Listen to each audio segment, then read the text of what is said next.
Moses. In the book of Exodus, Moses was tending sheep on the backside of the desert when all of a sudden, out of the blue, God speaks to him out of a burning bush and tells Moses to march himself over to Pharaoh and tell Pharaoh, "Let my people go." Moses was not very excited about this idea. God had to talk him into it. But 10 plagues later, Pharaoh was summoning Moses in the middle of the night, ordering him to get his people out of Egypt ASAP. But on their way, Pharaoh realized he was losing a lot of laborers.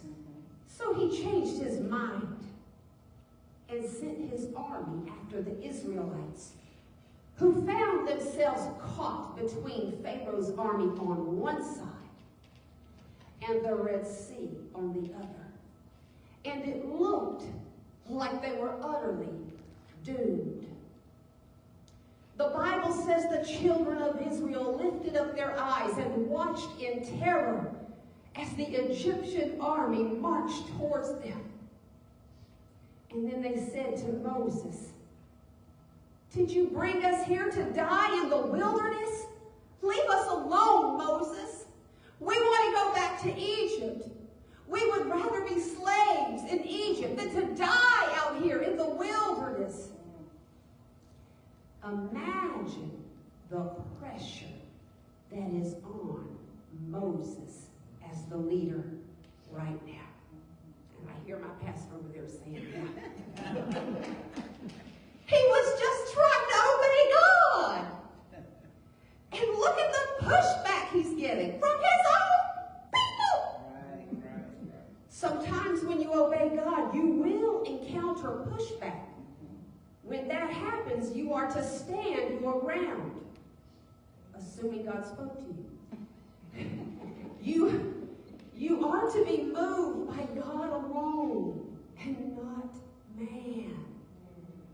It's times like these that we have to make up our mind if we're going to walk by faith or walk by sight.